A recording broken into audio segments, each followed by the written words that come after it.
We are so blessed today.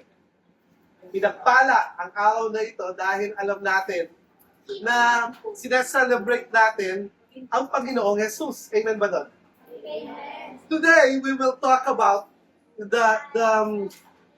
one of the scene wherein it talks about a crooked path and a straight path. Ngayon, ang ating topic for today, towards the straight path. Sabi mo nga, straight. Straight. Alam niyo yung straight? Tuwid. So, Tuwid, di ba? Tuwid. Sabi mo nga, tuwid. we Ibig sabihin ng tuwid, hindi Liko-liko. paliko-liko. Tanungin mo yung katabi mo. Paliko-liko ba ang iyong buhay? O tuwid ang iyong buhay? 3%. Because the Bible talks about what? It talks about a crooked path.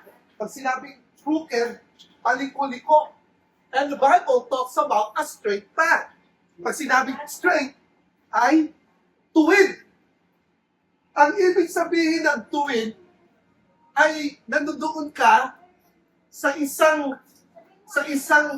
daan na kung saan alam mo yung patutunguhan mo. Meron kang tinatawag na destinasyon. Meron kang tinatawag na goal. At yung crooked path, merong nagsanga na daan, hindi mo alam kung saan ka pupunta. Pumunta ka ngayon sa maling daan. Di ba? So, paliko-liko ka ngayon, parang ito gusto mo, ayaw mo na to, pupunta ka pag Sunday, minsan hindi, di ba? Crooked. Gusto mong kasama ang Panginoon, minsan ayaw mo, di ba? Gusto mong tumino, kaya lang, pag nandito na, meron nang ibang gagawin. Crooked path. So, if you have your Bibles with you, I want you to turn it to Acts chapter 13. Last week, we talked about Acts chapter 13, verses 1 to 4. Today, we will talk about Acts chapter 13, verse 5 to the following. Alam nyo, itong verse na ito, it talks about what? Si Paul at saka si Barnabas. Si Pablo ay Saul, also known as Paul, nandoon sila. And they proclaim in the Jewish synagogue, nandoon sila sa place na ang pangalan ay Salamis. Parang sarap, ano? Salamis. So, in Acts 13 verse 5, ito yung sinasabi. When they arrived at Salamis, saan daw sila? Salamis. Okay. Ang Salamis is part of the island of Greece. Meron siyang island. So, etong part na ito, they proclaimed the word of God in the Jewish synagogue. Kasi, dati, nung panahon ni Jesus Christ, merong of course, mga Jew, meron silang mga buildings. And Jesus was part of the Jewish culture, Jewish people. So, nagsimula sila doon. Kaya lang, of course, hindi nila kilala, yung iba sa kanila, hindi kilala si Jesus. Or, kilala nila si Jesus, kaya lang hindi nila alam kung ano ang ibig sabihin ng pagkamatay niya at mulit pagkabuhay niya. So, inumpisahan nila dito sa Jewish synagogue. John was with them as their helper. Kasama nila. So, tatlo sila. They traveled through the whole island until they came to Paphos. This place, they met a salt soil. Nakakita na ba kayo ng salt soil? Wala. Ang salt soil sa Tagalog ay ano ba salt soil sa Tagalog? Mga magician, hindi Tagalog yun. English yun. Mga may witchcraft. Witchcraft, mga ganun. English pa rin yun, hindi pa rin Tagalog yun. Mahirap talaga Pilipino. Okay. So, ang Jewish synagogue, nakita nila doon, as they traveled the whole island, they met a sorcerer and false prophet named, ang pangalan niya ay si Bar Jesus. Kaya huwag kayong magtaka, pagka pumunta ka sa Israel, maraming pangalan, Jesus o Yeshua. Kasi common name ito. Common name ang Mary. Common name ang Joseph. Common name lahat yan. Meron ako nakita isang documentary. Nakakita ko sila ng isang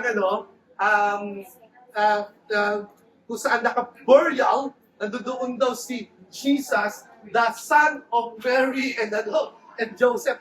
Eh, kung titignan mo, throughout times, ang lahat ng mga pangalan na yon ay common, very common. So, itong si Bar Jesus ay isang sorcerer. Now, who was an attendant of the proconsul? Ang proconsul ay isang Roman officer na kung saan siya ay parang governor noong time na yon. Parang gobernador. Kumbaga sa akin dito sa Metro Manila, para siyang si MMDA chairman. Naman gano'n. Yun yung niya. He was the proconsul, an intelligent man. Ang pangalan niya si Sergius Paulus. Yan ang pangalan niya, yung proconsul. Now, he was intelligent. Siya ay matalino. Sino dito matalino? Taas ang tanong. Ano ba? Matalino ako. Sabihin mo, pinatalino ako ni Lord. So, etong proconsul ay matalino. An intelligent man. Kaya pinatawag si Barnabas at saka si Saul. Because he wanted to hear the word of God. Gusto nilang marinig. Ay Barnabas at kay Saul, kung ano yung word of God na ito. Siguro itong proconsul, narinig niya na yung mga Roman na soldiers, pinag-uusapan si Jesus Christ, at pinag-uusapan si Paul, at pinag-uusapan ang mga disciples, and every one of them agreed that Jesus Christ is the Son of God, is God Himself. Now, pinatawag sila, but Elimas, itong si Bar Jesus, also known as Elimas the sorcerer, for that is what his name means. Sa verse 8, opposed them and tried to turn the proconsul from their faith. Alam mo yung ginawa dyan? Ayaw iparinig sa proconsul yung sasabihin ni Barnabas tsaka ni Paul. Bakit? Alam mo kung bakit? Kasi bilang sorcerer, mawawalan siya ng trabaho. Ano lang trabaho mo pagka itong aking boss ay naging Christian? So, ang ginawa niya, he tried to turn the proconsul from their faith. Now, then Saul, ito na si Pablo. Si Saul, who was also called Paul, hindi siya pinalitan yung pangalan baka meron kayong marinig sa mga ibang mga pastor, sa mga ngaral. Sabi, alam mo, pinalitan ni Lord si Saul kasi masama siya dati. Pinalitan na Paul. Wala pong katotohanan yun. Ang Saul ay ang kanyang Jewish name. Ang Paul ay ang kanyang Roman name. Now, si Saul, kaya siguro nag-grant yung Roman name niya, naging citizen siya ng Roman Empire. Bakit siya naging citizen? Kasi galing siya sa mayamang pamilya. Yung mga nagmamay-ari ng lupain ng mga time na yon ay ginrant ng Roman Empire na lupain. Kaya marahil, binigyan siya ng karapatan maging Roman citizen. Di ba? So, itong si Pablo, filled with the Holy Spirit, siya ay merong tinatawag na yung banal yung kabanalan na espiritu ng Panginoon ay nasa sa kanya. Tinignan niya si Elimas, yung sorcerer, at ang sabi niya, ito sabi ni Paul, "You are a child of the devil." Kumbaga sa Tagalog, sasabihin, demonyo ka. At sa Tagalog, ikaw ay anak ng demonyo. Yun ang sabi niya. Sinabihan siya na ikaw ay anak ng demonyo and an enemy of everything that is right. Now, sabi niya, you are full of all kinds of deceit and trickery, will never stop perverting the right ways of the Lord. In other translation, you stop people from going straight and turn them to a crooked ways. That's the idea here. Dapat tayo magkaroon ng buhay na diretso sa Panginoon. Hindi paliko-liko. So itong si Elimas, ang gusto niya ay ihinto. Ihinto ang proconsul na maniwala kay Barnabas at saka kay Pablo. Alam niyo kung paano paano nangyayari to? Sa buhay natin, tingnan mo yung katabi mo, hindi niya kinakailangan pahintuin yung demonyo yan para lumapit kay Lord. Ha? Ganito yan. Bibigyan ko kayo ng example. Mas malakas ito. Ito si Kuya Josh. Kuya Josh, happy birthday to you. Palakpakan namin si Kuya Josh. Malakas ka, ba? Birthday nito. Katulad yan, ang iyong goal ay pumunta doon. Kung isipin mo na doon si Jesus Christ. Ang goal mo ay pumunta doon. Yeah? Ano yung goal mo? Pumunta doon, kay Jesus. Ha? Kunwari lang ha. Ang maya sabihin, kunwari ako yung anak ng demonyo. Yan. Kunwari lang. Kunwari lang.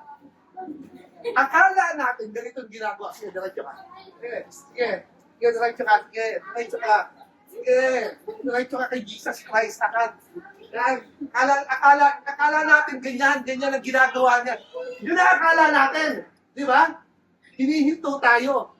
Pero ang hindi natin alam, ganito ang tunay na ginagawa ng demonyo for you not to go straight.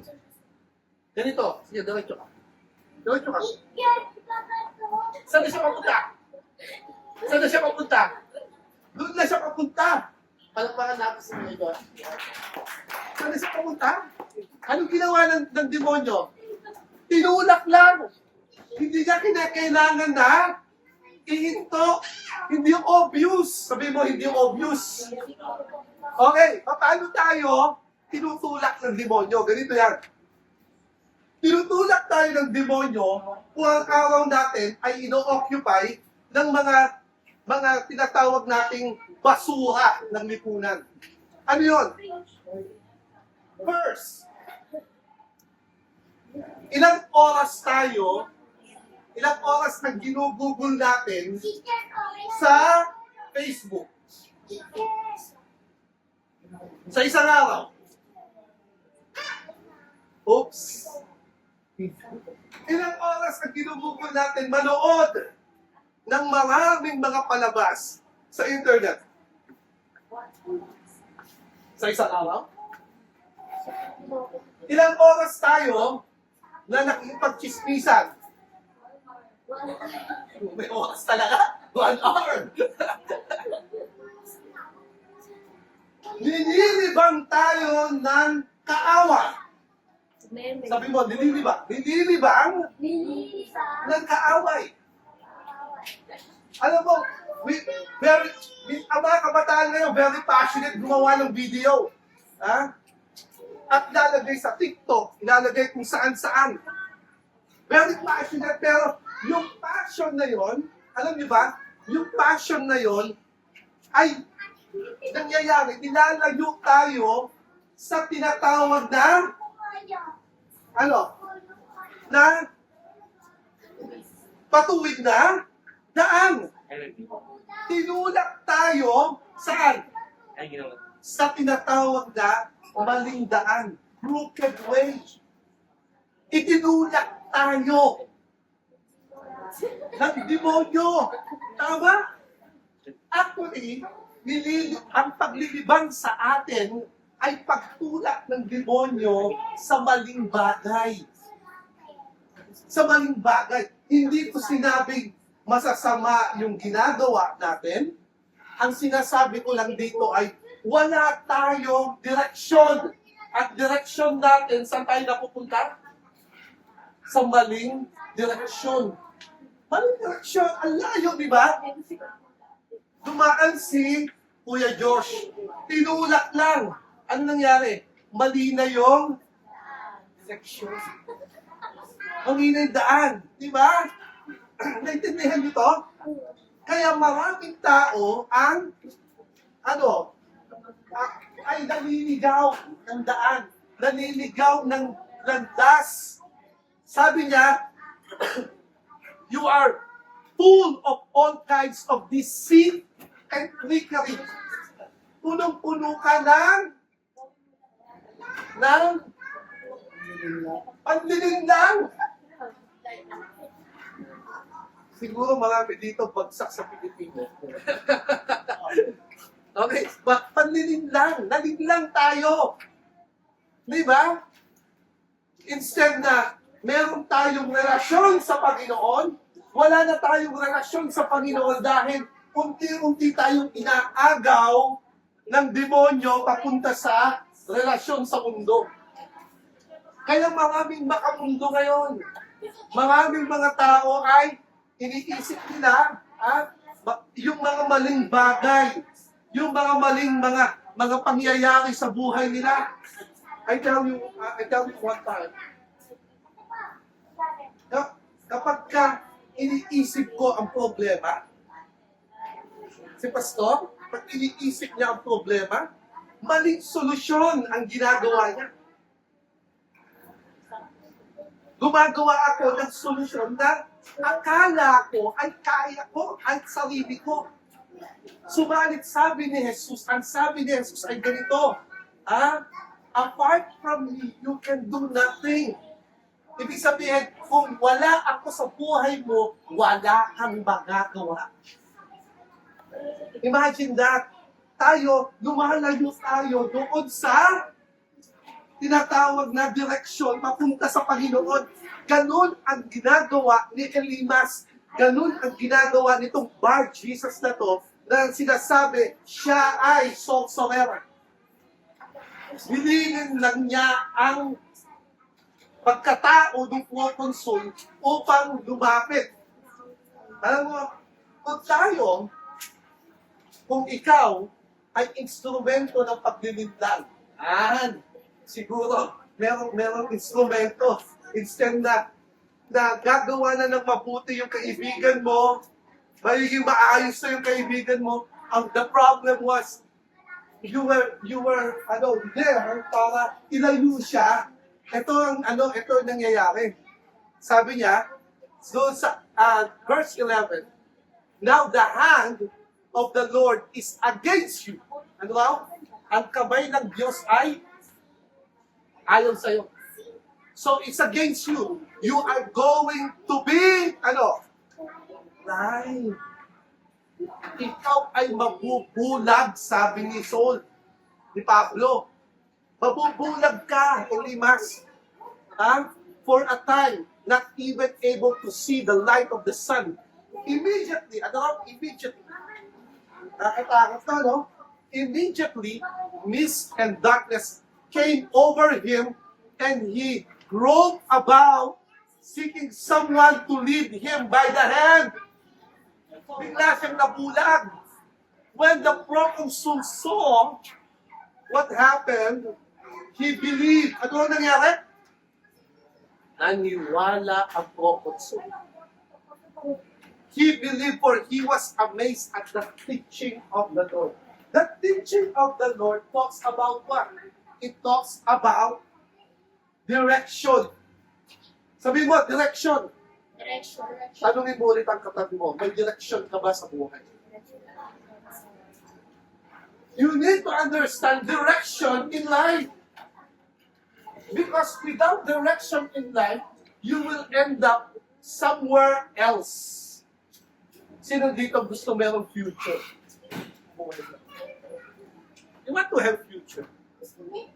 I want to have future. The church wants to have future. Every one of us wants to have future. Ito ang problem. Parang sa birth. Ito ang problem. Alam niyo kung anong problem? Pride. Alam niyo yung pride? Pagmamataas. That's the problem. Akala natin kaya natin. Sabihin mo sa katabi mo, kala mo lang yun. Marami sa atin hindi nakikinig. Marami sa atin lumalayo at nagre-rebelde. Marami sa atin hindi kumikilos ng tama. At ang iniisip niya, mas magaling siya. Si pastor hindi magaling si pastor. Ha? Kung wala kang Panginoon, hindi magaling si pastor. Subalit tandaan natin ito. Yung ating pagmamataas ang siyang nagdudulot ng tinatawag na paliko-likong buhay. Because of our pride, we turn into what? A crooked direction. Pupunta na tayo sa Panginoon, wala pa. Diretso na tayo, wala pa. And we will be tested, I tell you. Every time that we decide to follow Jesus, we will be tested. Ikaw ay susubukan. Ako ay susubukan. Tutuloy ba rin ito? Gagawin niya ba talaga? Subukan nga natin. Susubukan at susubukan ang bawat isa. Subalit, itong pinakamasaya at pinakamaganda. Kung tayo ay merong pagpapakumbaba at tayo, bawat isa sa atin ay nagpapakumbaba sa bawat isa, magkakaroon tayo ng tinatawag na direksyon sa buhay at ang Panginoong Jesus ang siyang magbibigay sa atin ng tinatawag na pagpapala. Handa ka bang tumanggap sa pagpapalang yun? Naniniwala ka ba sa pagpapalang yun? Yes. Naniniwala ka ba na ang Panginoong Jesus ay ipaglalaban ka? The only way is what we call one way. Gusto ko yung kanta na yun eh. Lumang-lumang kanta na yun. The only way is one way. Sino? It's only through Jesus Christ. It's only through Jesus Christ that we can have what? Blessing. It's only through Jesus Christ that we can have future. Do not let your life turn into crooked ways because we need to pursue towards the straight path. The straight path is the path of relationship with the Lord. The straight path is what? Is having humility to one another. The straight path is that we submit to one another. The straight path is doing what is right for the Lord. That is the straight path. Amen. Amen. God bless you.